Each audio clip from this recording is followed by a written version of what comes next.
Do you want more success, more growth, more results? Then it's time for the Boundless Success Accelerator from the Modern Observer Group. This isn't your average coaching program. It's where top performers come to dominate. Weekly group sessions, on-demand coaching, a community that's got your back, and a power-packed library of tools to supercharge your business and career. No more excuses, no more waiting. Get in, level up, and start building the life you've been dreaming about. Visit us at modernobserver.com/boundlesssuccess to join today. Let's get you to the next level. We're here because free speech is under attack. We're here because people are being convinced that socialism works. We're here because people are being judged guilty until proven innocent. We are fighting back with facts. This is not a safe zone, so buckle up, Buttercup. This is the raw, naked truth.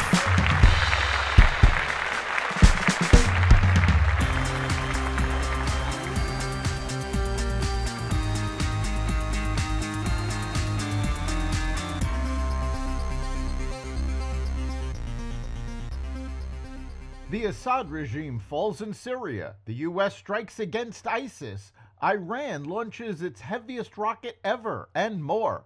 Welcome to the Raw Naked Truth. I'm your host, Eric Lopkin, and here's the news you need to know.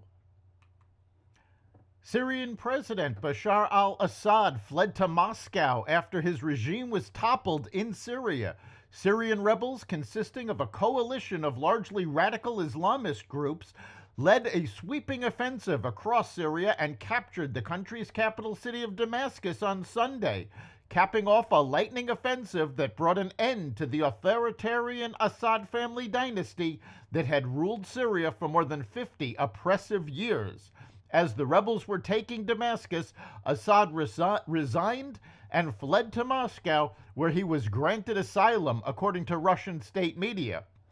It's a seismic turn of events that could shake up the geopolitical order in the Middle East and beyond. In particular, Assad's fall is a stinging blow to Russia and Iran, which had both backed his regime.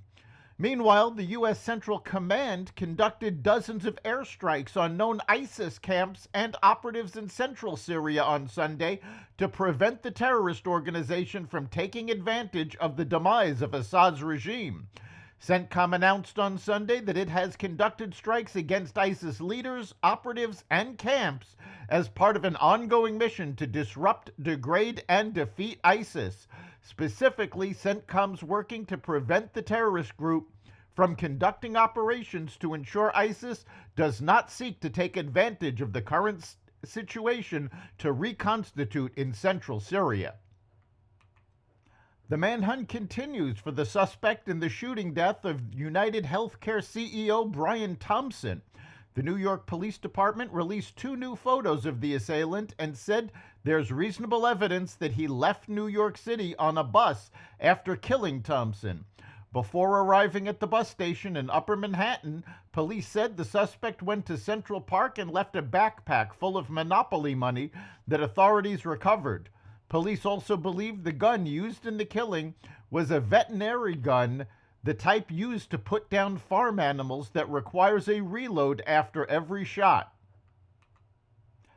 Elon Musk and Vivek Ramaswamy, the co-heads of the planned Department of Government Efficiency, met with lawmakers on Capitol Hill outlining their vision for DOGE, which despite its name is not a federal department but rather a task force. The 2 billionaires have said they'd like to slash the federal workforce by 75%, cut $2 trillion in spending, and delete entire agencies like the Consumer Financial Protection Bureau, which is largely redundant. While they are free to recommend the cuts, it's unclear exactly how much appetite there is among lawmakers to see them through. Iran launched its heaviest ever rocket into space on Friday, carrying a payload of roughly 600 pounds in what security experts fear is an indication that Tehran has developed technology that could also be used for its nuclear program.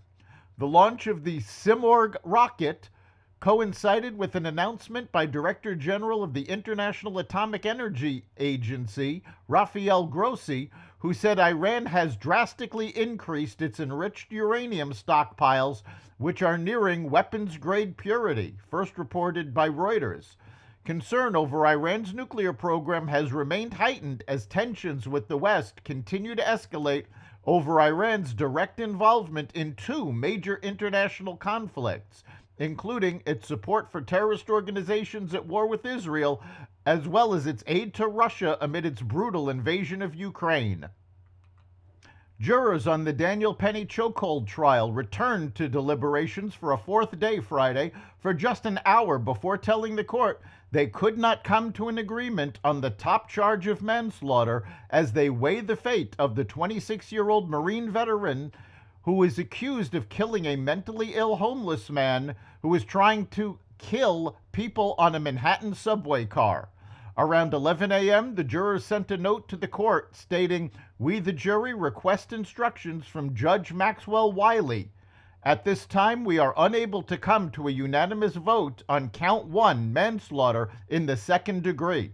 The judge sent them back to deliberate more, but they told the court shortly after 3 p.m. that they still could not reach a unanimous decision. The charge requires prosecutors to prove that Penny acted with recklessness when he grabbed Jordan Neely in a chokehold. Neely had barged onto the train while high on drugs, threatening to kill passengers during a psychotic episode, according to trial testimony.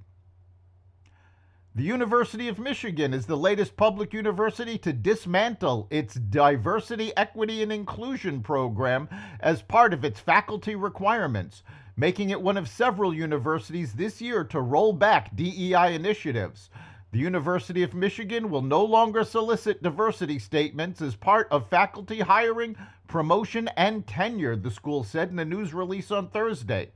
University of Michigan Provost Laurie McCauley announced the decision to stop using the DEI statements following an October 31st recommendation from a faculty working group, the university said. The group reportedly criticized the statements for their potential to limit freedom of expression and diversity of thought on campus. They are just the latest university and corporation to do away with DEI programs. The labor market rebounded with 227,000 new jobs. Following October's hurricane and strike-affected hiring slowdown, the market bounced back in November by adding 227,000 jobs, which beat estimates. The data confirmed that the measly 12,000 jobs added in October, revised up to a 36,000 job gain, were the result of costly strikes and natural disasters cutting into job growth and not a worrying overall trend. Analysts expect that the positive report all but guarantees the Fed will slash interest rates again later this month. That's the Raw Naked Truth. You can catch every episode of the Raw Naked Truth at xvadio.com, the Apple Podcasts app, YouTube, Rumble, Spotify, iHeartRadio, Audible, Amazon Music, and other platforms that respect freedom of speech. We'll see you next time.